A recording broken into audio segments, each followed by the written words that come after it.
Okay, nice to meet you. I'm Frederick Brown, second-year journalism student at Napier University. Nice to meet you. Yeah, I'm very interested in local and national politics. This is Colin Fox, the socialist candidate for Liberton and Gilmerton. Yeah. So let's just get off with a simple question. Can you tell me first what got you into politics and a bit about your journey? Wow, that's a long time ago. I've been active in politics for about 40 odd years. So what got me involved in it, I suppose, as a youngster, I was brought up in a family that was probably conscious about politics and had opinions and followed the news and had an interest in current affairs. And then at school there was a subject, I don't know, I think they still study it, called Modern Studies, which was a kind of modern history, present day, contemporary politics. And I enjoyed that, so I think that's probably my background. So when I was 17 years of age, I joined the Labour Party, and it had a youth section called the Labour Party's Young Socialists. So then I was a young socialist, now I'm an older socialist. So that was in the early 1980s, when young people like me, growing up in an industrial town in the west of Scotland, Motherwell, steel town, there was a period of mass unemployment. So you didn't leave school and go to university. Nobody from a working class background went to university in those days. You either went to an apprenticeship or a job somewhere, or you were unemployed, and a lot of youngsters of my age and generation were unemployed. And this is a period of Thatcher. Yeah, absolutely. So one of the main sort of campaign issues here regards fuel poverty. With the current fuel crisis, which has gotten worse with the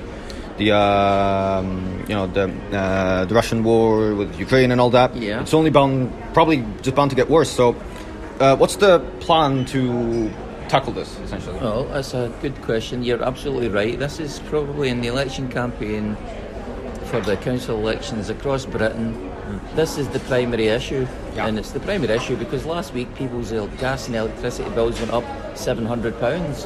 Well, their wages didn't go up £700, their pension didn't go up £700, their benefits didn't go up £700, and there's a threat about going up another £900 in October. So you can see this is the combustible material for a big political crisis, or certainly a political conflict. So I think the most important thing to begin with in our conversation about it is to put it in some kind of context. Fuel poverty means that you're spending more than 10% of your available income on gas and electricity, principally to keep warm, because that's most of your gas and electricity bill isn't spent powering up your computer. It's keeping warm or switching the kettle on. So it's principally about keeping warm.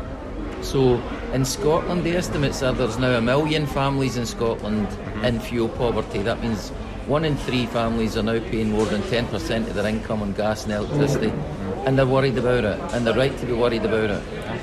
But the context is, this is a very rich country. Scotland is a wealthy, we're by far one of the wealthiest countries in the world. This is in the 21st century, and political parties have promised to abolish fuel poverty in Scotland for a very long time.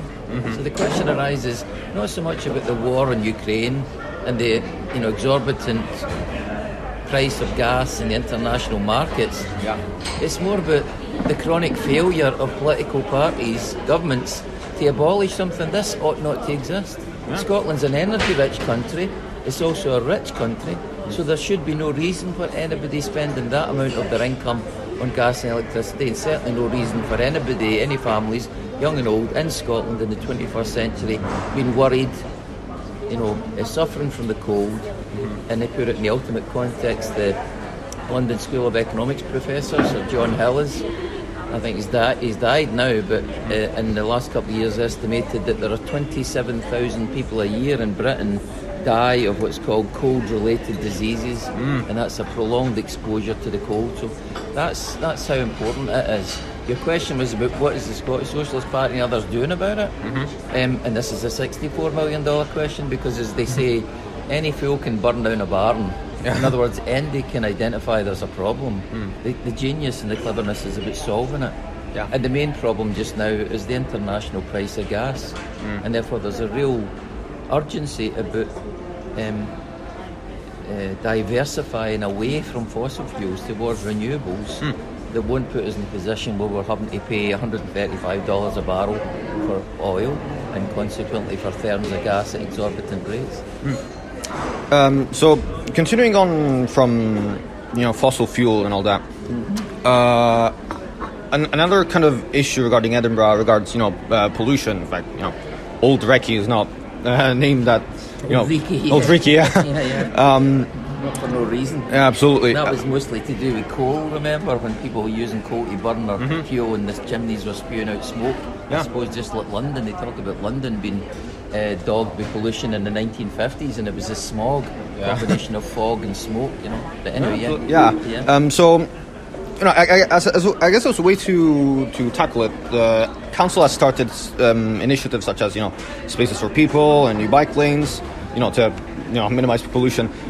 It's gotten a lot of criticism, especially from like some business owners whose bike lanes go through there. But what's your take on these initiatives? Are they enough, or are there other ways to deal with it? Yeah, it's not enough. I mean, it's a paltry kind of gesture, really. I mean, first of all, it's a real problem. Edinburgh, the pollution is not so much the coal-fired, the smog of yesteryear where Old Reekie got its name, but we've got noxious gases, we've also got CO2 emissions, which affects the whole planet. So this is a real issue. Climate change is real. Get real. You've got to address it. There's got to be solutions to it. And in the context of Edinburgh City Council, which has got very little powers, the council elections will come in 3 weeks' time, and they will pass, and only a third of the electorate will vote. And most people say, well, what powers does it have? What does it do? Who's my councillor, etc.? But putting that to one side, the fundamental thing we've got to do is we've got to reduce emissions from cars. So I'm a socialist who takes the view that better the carrot than the stick. Give people a better alternative, then they'll take it. So for me, the central message, climate change message in this election for the Scottish Socialist Party is we want free public transport. We want people to be able to travel on the bus for free, on the tram for free, and possibly most importantly nowadays, on the trains for free. The trains are exorbitant. You need a mortgage to get a train ticket in this country. Wow. It's terrible. I had to travel, for reasons I won't bore you with. 2 weeks ago, I had to travel back up from Sheffield to see my elderly father who's ill in Edinburgh, and it cost me £135 for a single ticket from Sheffield to Edinburgh. Wow. Wow. That's not the word that sprang to mind when it came to me. It's a lot more rude than that. But that's shocking. So if you're trying to price ordinary working people off the trains, you're going the right way about it. Anyway, to get back to the point, the best way to encourage people to leave their car at home is not necessarily to put them in cycle lanes, with all due respect, right? Because not everybody can cycle. A mum and her 2 kids going to do the shopping up the street are not going to take two tandems doing a bicycle lane. They're going to have to get into the city centre or out of the shopping malls, wherever they go. And what we want is to provide them with a free public transport system that encourages them to leave the car at home and take the bus, take the tram, take the train. In other words, it's a carrot because it would be free. It's therefore the cost that I have a car. I don't know if you have a car, Frederick, but I'm taking lessons. Well, they cost a fortune. I'm sorry to tell you. I know you're right to take lessons. It's an important skill to have, being a driver. Increasingly, obviously, but they cost a fortune. Not just diesel or petrol to run it, but you've got to tax it, you've got to insure it, you've got to buy it, you've got to maintain it. They're exorbitant, and therefore the idea of giving people a better way to travel, which is free, saves you all those bills, is the centrepiece of the SSP, Scottish Socialist Party's climate change policy. It's egalitarian. It redistributes wealth because those people who currently have to pay the most, whether, let's say, you live in the outskirts of Edinburgh and you work at the Royal Infirmary or the Sick Children's Hospital, one of those major employment sites, you have to travel the length of the city to get to your work and travel back. We have to make that journey easier. We've got to encourage people. So take the bus, take the train, take the tram, leave the car at home. And I think it's intelligent, it's enlightened, and it's part of the solution to climate change. So I guess continuing on from that point, one of the things that the council introduced was like a free bus pass for like under 20, 21, 22s. Yeah. I don't remember the exact names. I think it's 22, but it was the Scottish Government, it wasn't the council. This is across Scotland, so it wasn't just Edinburgh City Council, it's a Scottish Government initiative. And a good one too. Yeah. So, what do you make of this? Should it be, I assume that, given your previous question, it should not just be under 22s, but just, for everyone. Yeah, I mean, the thing is, it's a good initiative, but like so many of them, it doesn't go far enough, and it's almost like a gesture. It's under 22 because it's a recognition that young people don't have a lot of money. They're in poorly paid jobs, or they're students studying to get by. They don't have a lot of disposable income, so it's a sop towards them. But then at 23, you've got to pay. Yeah. You're 24, you've got to pay. You'll only be 23 for a short period of your life. And also, what about elderly people over 65? And 60 in fact get a free bus pass as it is, but as we said, you've got to include the trains and the trams and the Glasgow Underground and the ferries as well, because otherwise you're talking about a urban centric population. I mean, a lot of 22-year-olds in large parts of rural Scotland don't know what a bus looks like. There isn't a bus service, Yeah. So it needs to be universal. It needs to be available to everyone, and equally available to everyone, not just for students at Napier who live in the centre of Edinburgh and maybe 5 minutes, a couple of bus journeys away, etc. You live in the borders, you live in rural parts of Scotland, you don't see a bus from 1 week to the next, So it's got to be provided for on a genuinely universal basis for it to be a success. And if they do that, great, well done. What else do we have here? So another element of the manifesto regards the cost of living crisis. Yeah. Now, you may have heard a story regarding these super landlords, which is like 12 or so millionaires that own like... There's nothing super about them, is there? No, absolutely. One specific millionaire owns like up to hundreds or even thousands of properties. This without even mentioning Airbnb issues or the homelessness crisis. Yeah. So, what's the solution here? Well, this is part of the housing crisis that in Edinburgh gets worse and worse and worse and worse and worse and worse. It's a non-stop worsening position. That's why we've got groups, campaign groups, excellent ones like Living Rent, and others campaigning for people to have an affordable rent with quality accommodation, rather than a kind of return to Rachman. Have you heard of this Rachman? Rachman was a famous landlord who was notorious, charging people a fortune for squalid conditions and exploiting them. And I know some landlords, the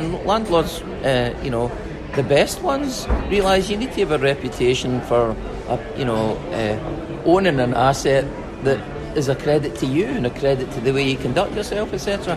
But in Edinburgh, we're seeing, I live, Liberton Gilmerton is part of the south of the city, so it's towards the bypass. It goes right out to the bypass, and they're building houses there like they're going out of fashion at £500,000 a time. So I don't know any 22-year-old students are going to be able to buy a £500,000 house. Yeah. In fact, nobody can buy a £500,000 house who hasn't already got an existing house to trade up to. You don't get a mortgage for £500,000 if you're just starting out in your life. You have to have an asset to transfer. So to get to your question directly, housing is in a crisis in Edinburgh and has been for a long time. That's whether you rent, whether you're buying a property, or whether you're a council tenant. And youngsters your age can look at me and go, what's a council house? What's a council tenant? A council tenant? It's now called social housing. I grew up in a council house in Motherwell.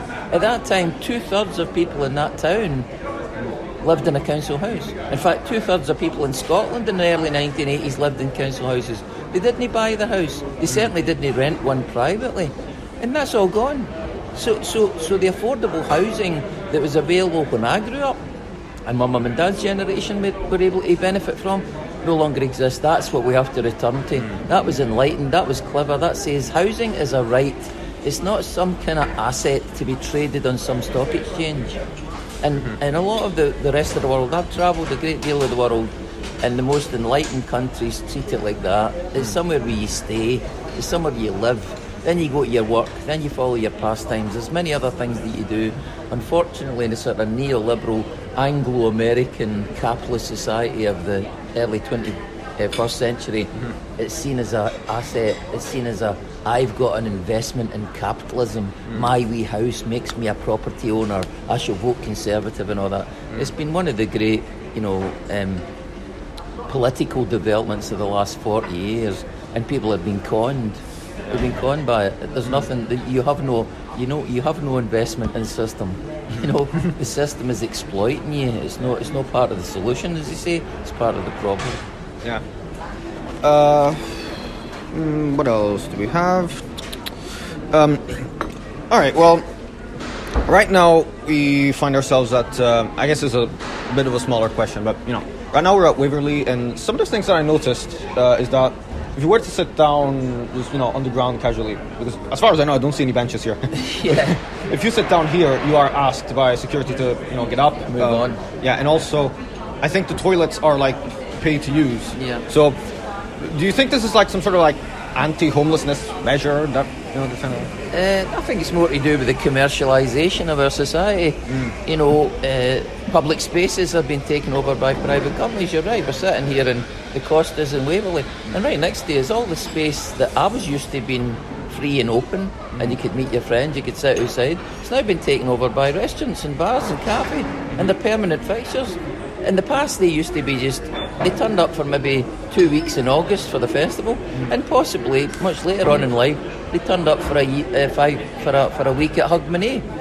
Now they're permanent fixtures of Edinburgh, so our public spaces are being privatised under our nose. They no longer belong to us.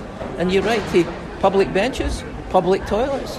And it's like this, for students of journalism and everyone else, the change is sometimes imperceptible.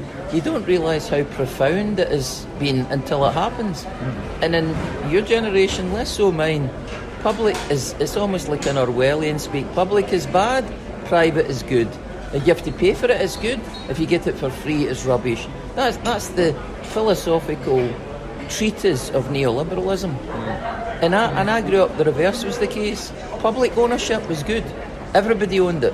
Nobody was exploiting us and making a profit out of it, So I think what you refer to is now the council has been subject to cutbacks every year for the last 30 years.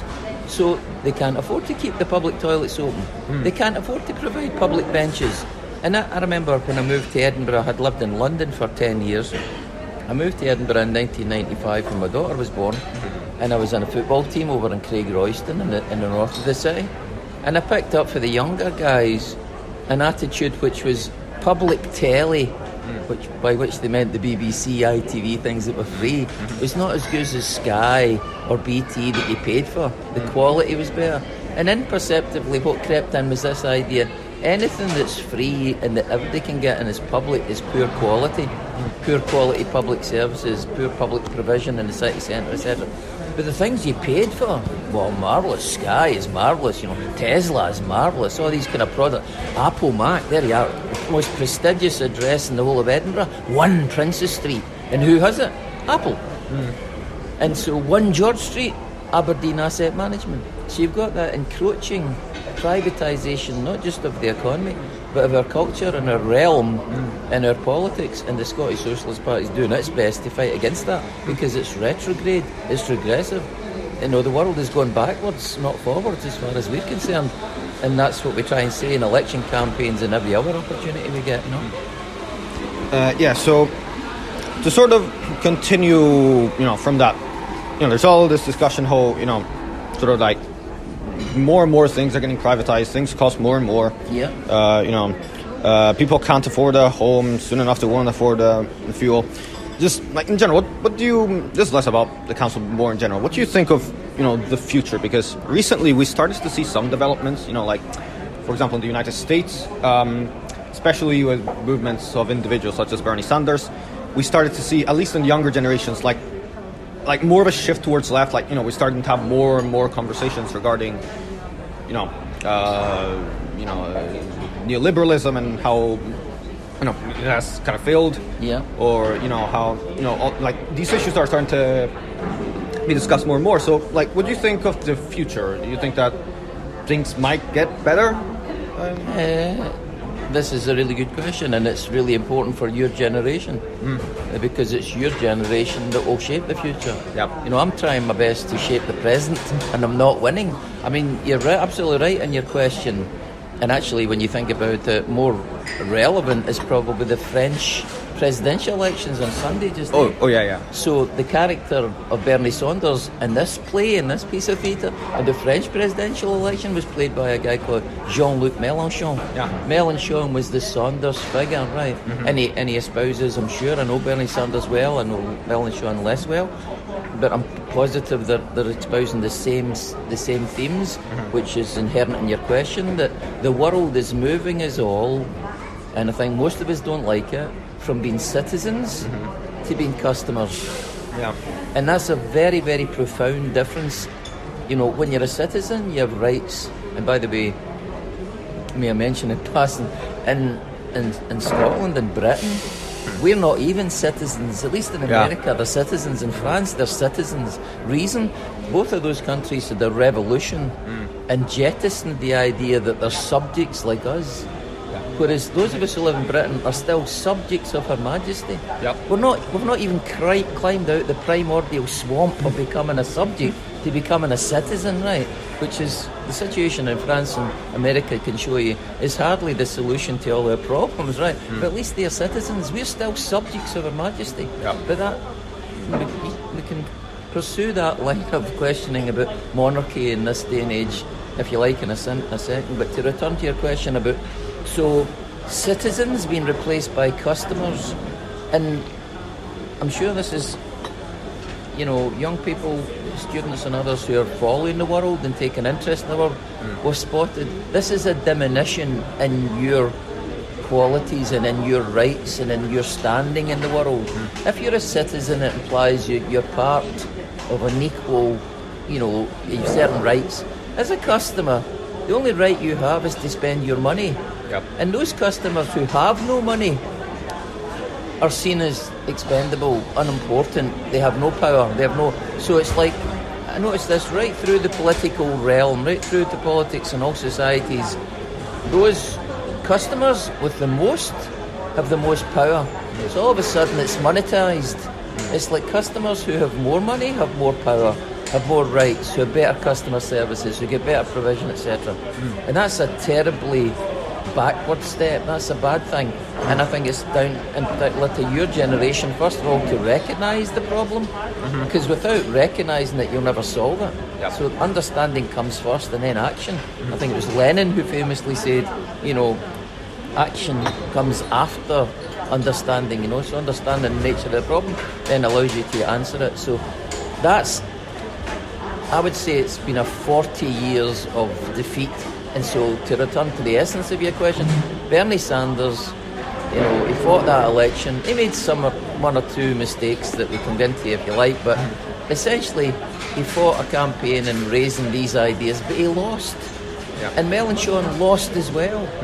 So he lost on Sunday, and it means that the second round of the presidential election in France in 10 days' time now is between death by fire, which is Emmanuel Macron, and death by hanging, which is Marine Le Pen. So the trouble with the left, of which I'm part, we keep losing, and losing does not lead to victory, doesn't take things forward. Every time we lose, the battle gets harder the next time. So, and one thing the left mustn't never do is get used to losing. You must fight all the time. Yeah, we've had a series of defeats. I remember the miners' strike, which was a big defeat in Britain. The miners fought against the government and they were beaten and they were crushed. And now there's no coal mines, but no union movement to speak of, either in Britain worth a damn, you know. So you have to keep fighting. And although it's hard and it's, you know, it's demoralising and certainly people would rather win, the left has to keep fighting. It must not accept defeat. And, you know, the interpretation of defeat is you don't fight again. No, that you have to keep fighting even when it's hard. And you know that kind of phrase, when the going gets tough, the tough get going. Well, the going for the left has been really tough. Yeah. So the really tough keep going, you know. And I think that's where the Scottish Socialist Party sits, with all due modesty, because I look around and I don't see many other forces on the left that are still fighting, still on Princes Street every day, campaigning, still fighting in elections, still raising these profoundly important philosophical, political and concrete demands. That's what life's about. Yeah, absolutely. To return to like the mentioning on, how in France and the United States, which are republics, people are citizens there. Yeah. Now, there have been some developments when it comes to, because the Scottish socialists are, pro-republic. Yeah. We start to see how, after Queen Elizabeth, support for actually among European monarchies, the British monarchy is not that popular in comparison. And even Jacinda Ardern, the Prime Minister of New Zealand, she said that in her lifetime she wouldn't be surprised if she saw a Republican New Zealand. So, do you think we're heading in that direction? Well, that's a really good question. I mean, I have to put my heart behind my head here. Yeah. My heart. I was a member of the Scottish Parliament, as you know, for 4 years, and I went on a speaking tour of Australia and New Zealand, and I arrived in New Zealand shortly after Australia had a referendum on whether or not they would keep the monarchy. And they voted to keep the monarchy. Yeah. And I remember being on ABC, the Australian Broadcasting Corporation radio, and saying, I understand you've voted to keep the monarchy. Well, I'm here from Scotland to tell you can have her. But only if you take a single ticket from London to, Canberra, and you keep her there and you don't bring her back, right? Because Scotland, this is debatable, and therefore I would be hesitant about how stridently they put this forward, but it's debatable, but I suppose in that regard it's at least interesting. The polls about whether or not Scotland would get rid of the monarchy seem to be about 50-50. I happen to think there's a majority of people in Scotland who are in favour of a modern democratic republic, because this is the country of the Enlightenment after all. This is a rational argument. The idea that we have the divine right of kings, unelected, unaccountable, unrepresentative, in this day and age is an embarrassment to me. I'm embarrassed for being Scottish. I'm embarrassed for being British. Not because those countries that have already replaced their monarch with a president don't have many blemishes. Of course they do. I mean, the United States has never had a king or a queen. France, well, they did, and they chopped her head off. Good luck to them, right? But the debate, I'm not sure about Linda. How do you pronounce her second name? Ardern. Something like that. I'm not sure. I mean, when I was in Australia, more importantly than New Zealand, because it's a bigger, and for this point, more important point, I was in Melbourne. In Melbourne, it's 3.5 million. It's got a huge Yugoslavian population, or people who used to live in Yugoslavia. They emigrated there. It's got a huge and increasingly Southeast Asian population, and fair play to them for that. It's got a big Irish population, etc. in Melbourne, and a Scottish population. And you think to yourself, what on earth does somebody of Yugoslavian extraction have to do with the British monarchy? The relevance of that, of many of those cities and the population of America to a British monarch is absurd. But I think what happened in that debate, and this is where those who are in favour of a monarchy are not to be underestimated, they're clever, they're powerful, they're clever, they're incumbents, do you know what I mean? And what they did is they said, if we were to have a straight debate, do you want the monarchy or not? They realised there would be a vote against it, because it is prehistoric, it is arcane, it is bizarre, it is anti-democratic, it is anti-modernist. And what they did is they posed it as, well, would you have this, or would you rather have a president like Bob Hawke or somebody else, And in other words, they picked a politician who was unpopular and posed it as these were the two choices. In other words, it wasn't a choice in the philosophical and in the abstract between progress and retardation. It was a choice between retardation and an even more unpopular alternative, right? And what they did, that's how in Australia they voted very narrowly to maintain the monarchy, because they thought the alternative that was being posed was worse, rather than they took it in the abstract that this would be their own choice. There'd be democratic elections. It would be down to this. They'd become citizens in Australia. Remember, as part of the Commonwealth, the head of state in Australia is the Queen Elizabeth. The head of state in New Zealand, the head of state in Canada, the head of state, that crackers. So it's a reflection of me. Sometimes human society goes through periods of darkness. You know, A Tale of Two Cities by Charles Dickens, and it starts, it was a period of light, it was a period of darkness, it was a period of reason, it was a period of backwardness, etc. In other words, they're counterposing progress and backwardness. And I think, I'm sorry to say, in the last 40 years I've been involved in politics, it's been perhaps not the blackest period of darkness, because we had the 1930s of fascism and things like this in the past, but it's not been a period of progress, it's been a period of retreat, and I regret that, because I think human society's got to advance so many stages, get back through its prejudices, its racism, its beliefs in idols and things like that. That's where society ought to be going, and I think there's too many signs of it's going backwards, it's regressing, it's going back to childlike, infantile ideas that it should have jettisoned through a sort of strong, convinced, intelligent, enlightened series of conclusions, rather than just clinging to hopes and idols and myths and things like that. Okay. To answer your question, do I think there's going to be a republic in New Zealand anytime soon? No, I don't.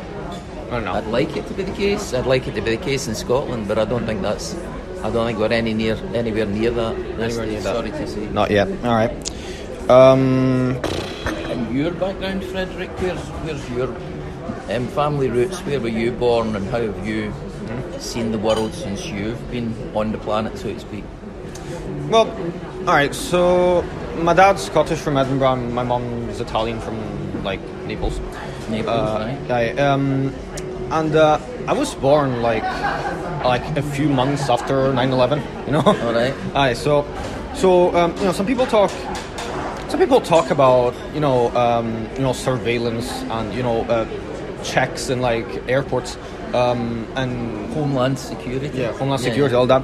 I'm sorry to say, but that's I don't remember or even knew a world before that. So it's an interesting development. Yeah. But you've born into the world of post 9/11, which changed the world forever. I mean, we're now in a debate. They're talking openly. I think it's an intelligent debate as to whether the Russian invasion of Ukraine is a similar turning point in world history.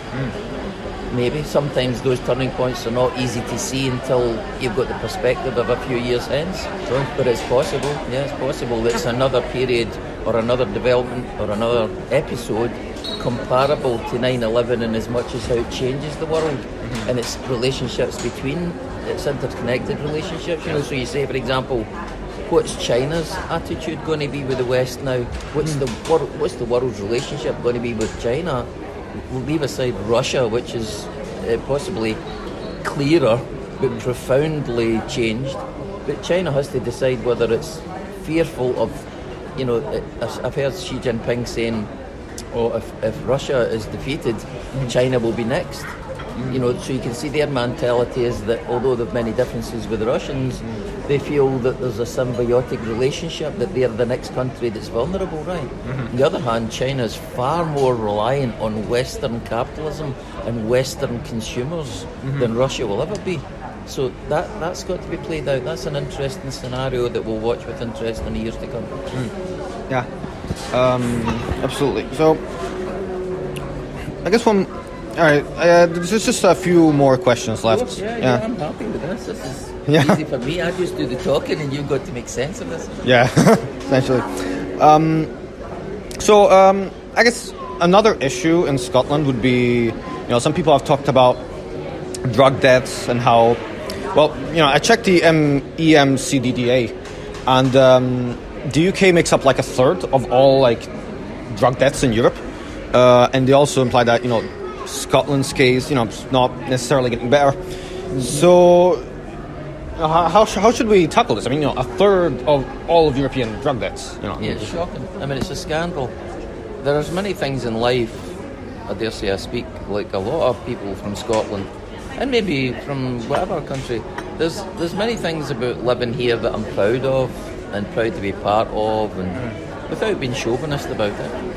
And there's many things equally that I'm ashamed of. And as I said, that probably goes for people from your mum's background in Italy, people from Argentina, China, Russia. you look at your country and you say that's something that we've achieved, which is we're proud of. You know, the drug death is an absolute scar in Scottish society. The bare statistics don't, of course, disclose the problem. And the truth of the matter is, those people who are dying of overdoses, whether it's heroin or whatever else that they're taking, they're people with profound problems. They're not people that they walk about, you know, carrying. You meet them easily in the street. You know, they're working normal jobs or doing a normal life. You know, they're going to the football on the Saturday, whatever. They're people with profound problems. You know, they're people who are using drugs in a dangerous way, mixing drugs, etc., etc. And I think the evidence would show that our agencies in Scotland are not doing enough to connect with them. They're not doing enough to stabilise their lives. They're not doing enough, for example, to get them off drugs in the first place.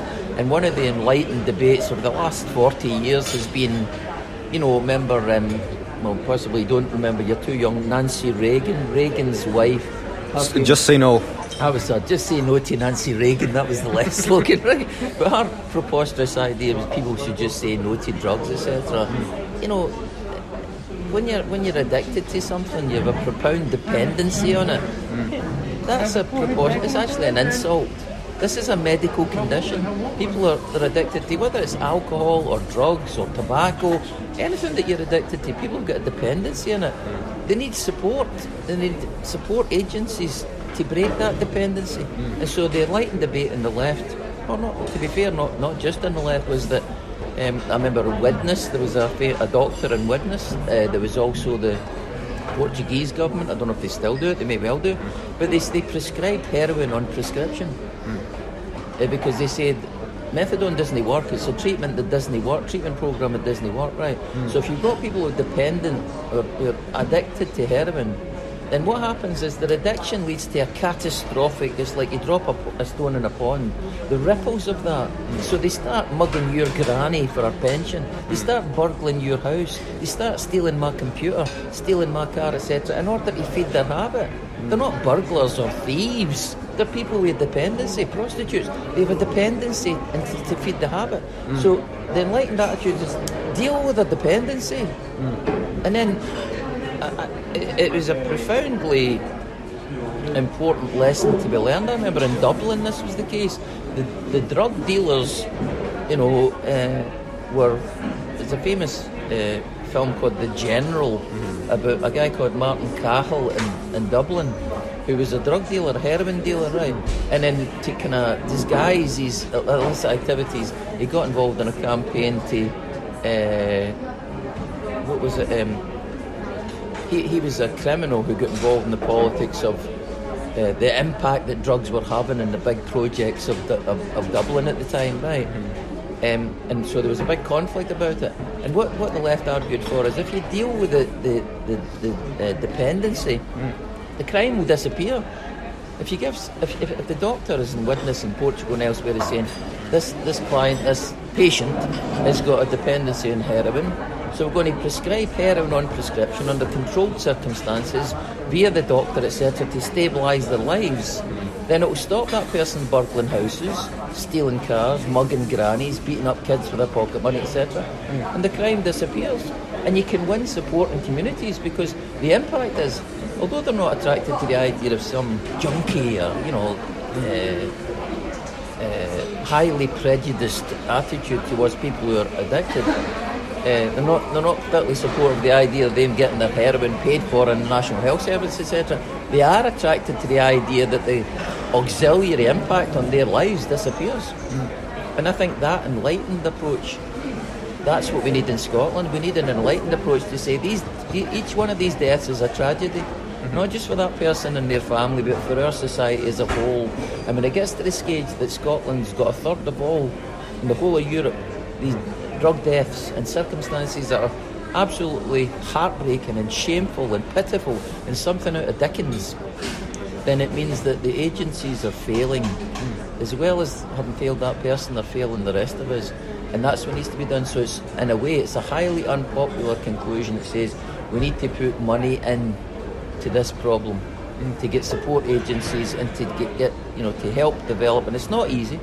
help develop and wean people off drugs and wean people out of a lifestyle where they're taking bigger and bigger dangers for a bigger and bigger buzz, because as I'm understanding, anybody who's addicted, you need bigger and bigger doses to get the same kick you were looking for to start with. So I think that's my approach to it. You mentioned Dublin before, and I had a question regarding this. In Ireland, there's this party, People Before Profit, who they saw some, I guess, like moderate success, mainly due to their housing crisis, because Yeah, the housing problem in Dublin's absolutely shocking, astronomical. What people are paying for rent, mind-boggling.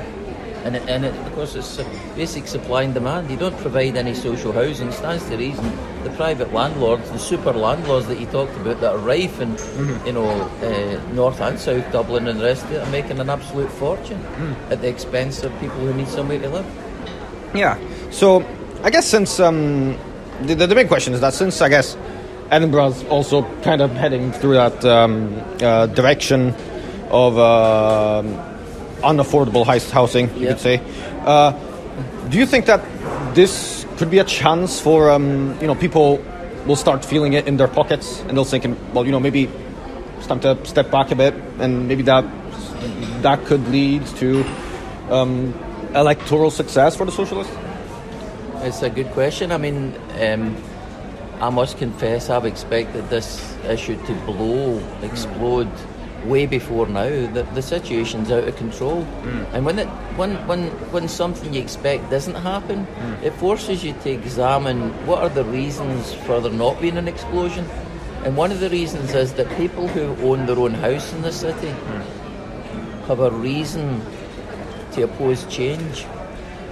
So in the last few weeks, I think this week, I've seen that even in the first 3 months of this year, house prices in Edinburgh went up again.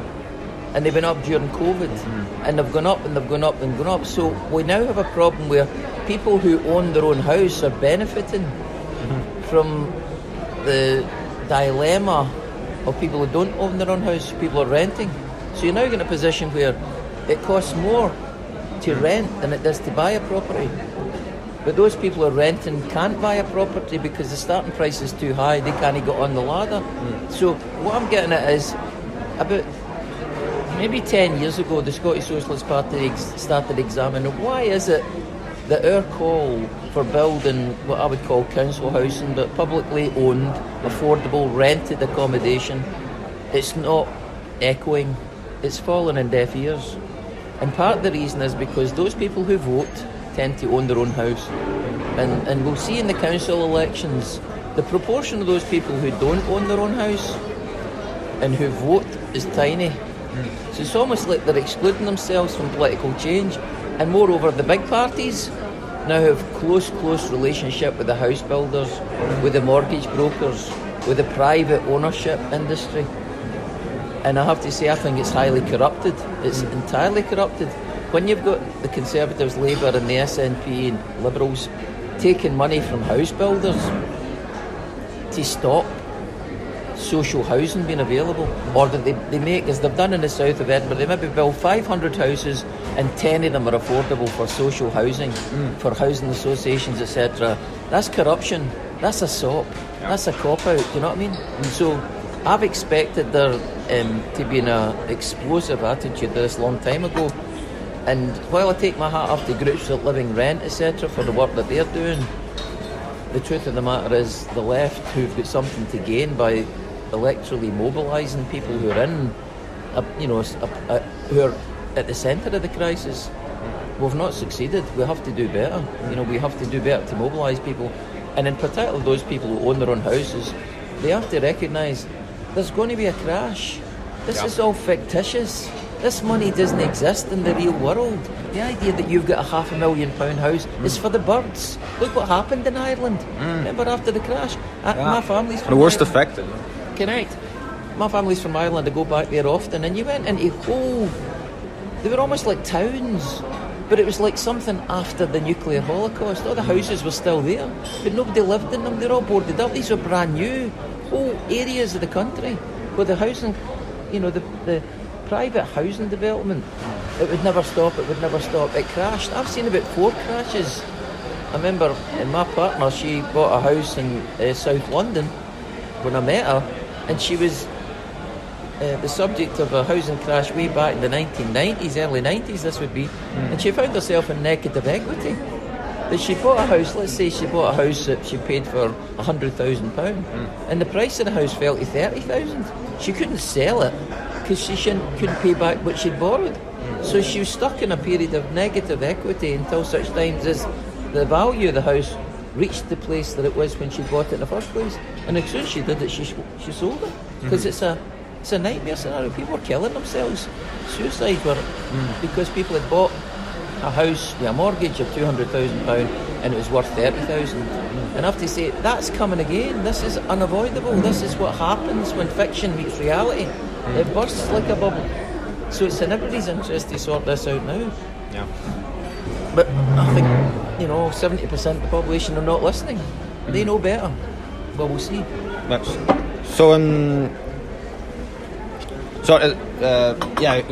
So you'd say maybe, if only like more people got involved in politics, maybe like they would listen. Like they would fight for change. Yeah, essentially, this is what socialists and Marxists call consciousness. Yeah. People are not conscious. They are actually worse. They've got a false consciousness. They see the world not as it is, but as they imagine it to be. It's almost like they're in hallucinogenic drugs, They look at the world and they believe everything the BBC tells them, even though it's garbage. They believe everything on Sky TV tells them, even though it's garbage. They believe what they read in the pages of the Daily Record. And all these newspapers, which ironically themselves are going down the toilet. Who's buying newspapers anymore? Broadcasters, Channel 4, and privatised, etc. So that's been in the news recently. Yeah, and the fact is, so you've got a position where people's consciousness is nowhere near realistic recognition of society. Now, the question for socialists has long times been, how long does this delusion, this mythology, this belief in capitalism, how long does it survive? And I've been wrong repeatedly. In 40 years, I've expected people to rise up, see the real nature of society, but they've not done it so far. Hopefully it's round the corner. Maybe it's the 5th of May when the election's although I somehow doubt it, It's going to be profoundly painful for people to jettison ideas that are based in mythology and a belief in a system that they think is there for them. My boss will take care of me. My boss will look after me. I work for a big multinational, whatever it is, blah, blah, blah. And all of a sudden that multinational, maybe it's P&O, and they get on Zoom and they go, "Hey, Frederick, you're sacked." And you're not getting any redundancy monies, and you've been their loyal service, and you thought the company would look after you. The company doesn't give a damn about you. We're interested in profit. And if our profits are threatened, you'll get dumped in the North Sea. Hey, that's life. And that's a profound learning experience to go through.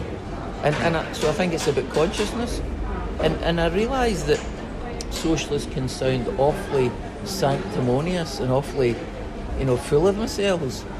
But you have a fundamental belief that capitalism is based on exploitation of labour, exploitation of the mass of the world's population, or it isn't.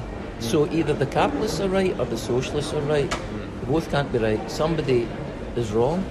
And of course the capitalist propaganda machine, and you talked about what they did to Bernie Sanders in America and Ellen Shawn and what they do to socialists around the world. Their big multi-billion pound corporate machine spends every day, "Oh, Frederick, socialist ideas are dead as a ditch water." Tell that to Lenin. Marx is 150-year-old. Rosa Luxemburg, Rosa Parks. Robert Burns. All these people were a mile out. That didn't understand the nature of the world today. Buy yourself a Tesla car. Buy yourself an Apple Mac. Have another Costas at Grand Metropolitan, etc. In other words, they're powerful, and they believe that their role is to propagate capitalist ideas every day. So maybe the question to ask is, how come there's still socialists like me alive at all, getting the deluge of propaganda that you get every day? And that takes a real strength to counteract. And I've been doing it for 40 years. So. All right, so we have one final question. Yeah. A few questions before you said, I think during the drug death question, that something that it's a bit of a scar in Scottish society. There are some things to be proud of, some things not to be proud of. Ashamed of, yeah. Yeah. So that I think goes into a question regarding Scottish nationalism. Now, some people say, oh no, Scottish nationalism is not like other ones because it's inclusive rather than exclusive. So just asking, like, what do you think the relationship should be between Scottish national pride and socialism? Well, that's a great question, and I tell you what, I'm relieved that you asked me about independence, because this is 2022. Yeah. We had a referendum in 2014 on independence, as you know. Yeah. And any interview I've done with students like yourself or anyone else interested in politics, the question of independence would have been first. Yeah. The very first question: what's the prospects of independence? Where's the independence movement going? What is the socialist case for independence? When are we going to get it, etc. And I think it's really telling. First of all, I'm relieved that you got to it eventually, right? Yeah. It's actually a reflection of the independence issue is drifting off the political agenda. Probably for two reasons. One, that the unionists are far better organised now. A, than they were. B, than the independence movement. And secondly, the independence movement is led by Nicola Sturgeon.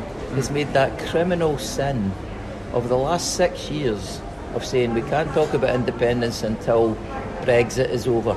We can't talk about independence until COVID is over.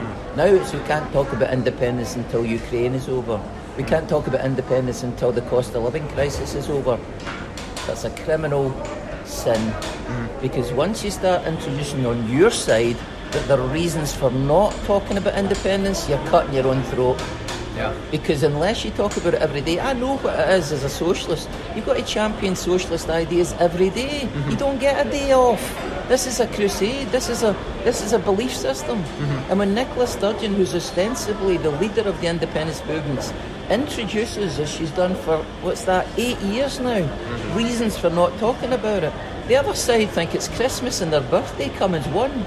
This is fantastic. So the case for opposing independence has been given a blank piece of paper for 8 years. The currency, the border. You won't be able to meet your family south of the border, etc. Hundreds of different reasons. Or people in Scotland don't want independence; they just want more powers for the Scottish Parliament, etc. Right?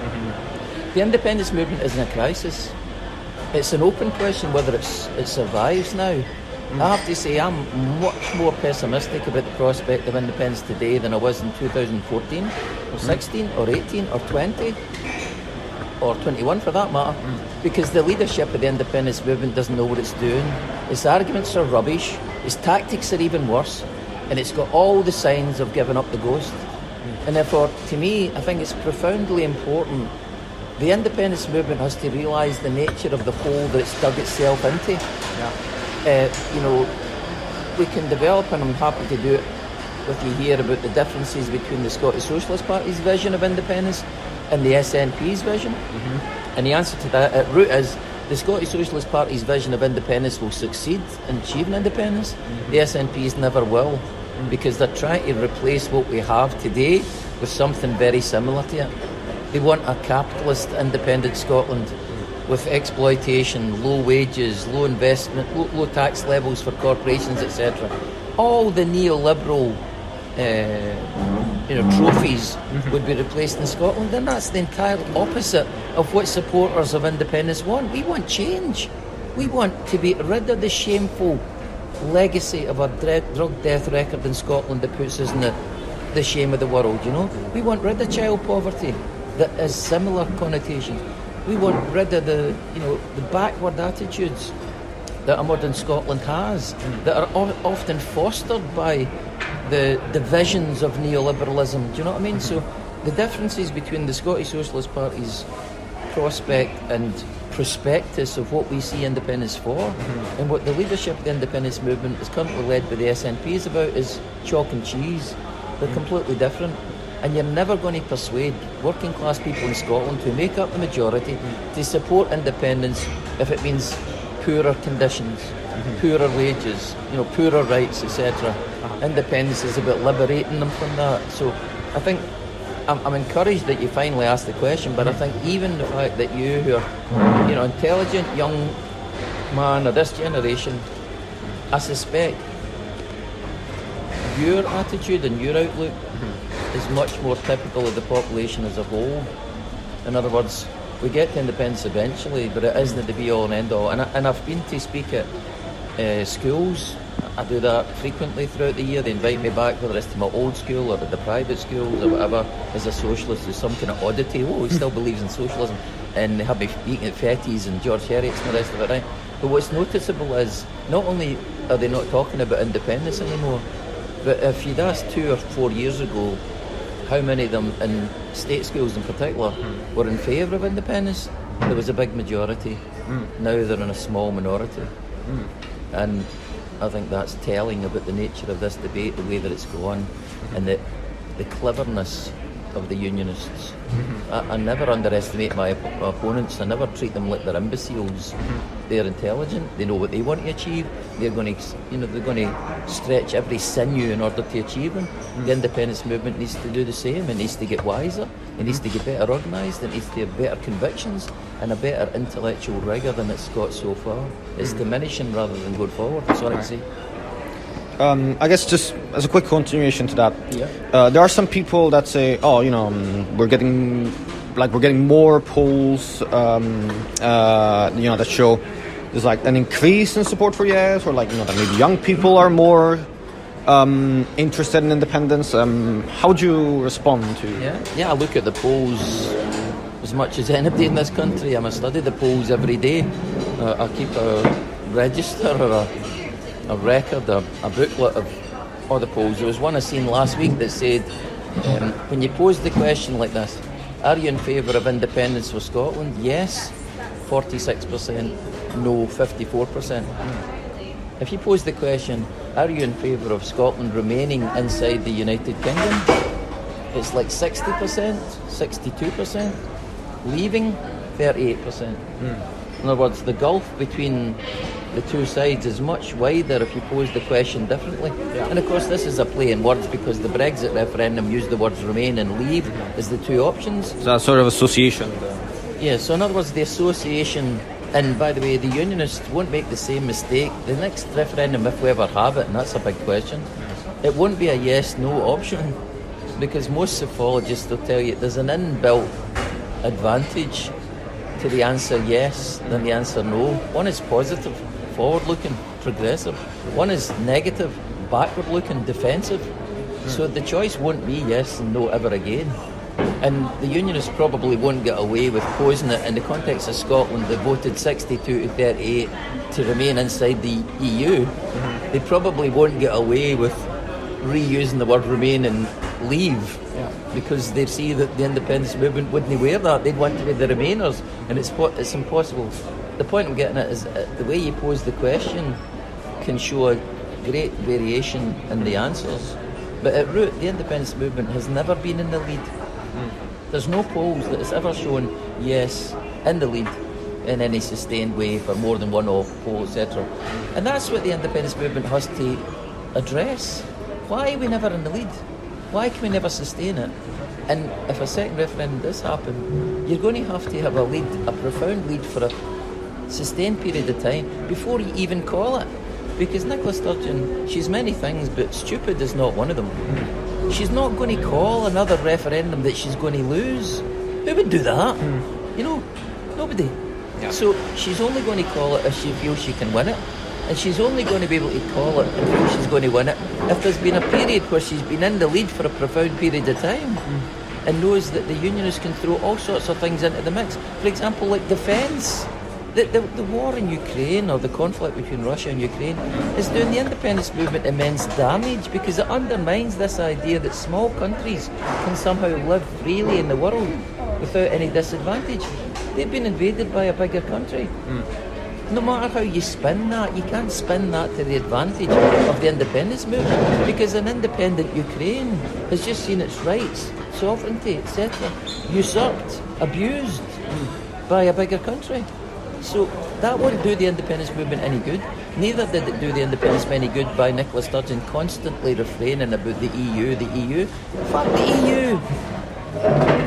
Bugger the EU, they're anti-democratic, they're even more centralised in Europe than the UK. And also, that debate 6 years ago was lost. And you have to respect democracy. The independence movement is about democracy. We're saying we want the democratic right to a referendum, and if we decide by majority, our wishes have to be respected. But she's arguing that vote in 2016 has to be overthrown because we didn't like the result. That's crackers. She deserves to be sectioned for that kind of attitude. So again, this is an illustration of a poor tactical nous. And I'm afraid Nicola Sturgeon, to me, I know her well. I sat with her on the Justice Committee for 4 years. I was on the Yes Advisory Board with her too.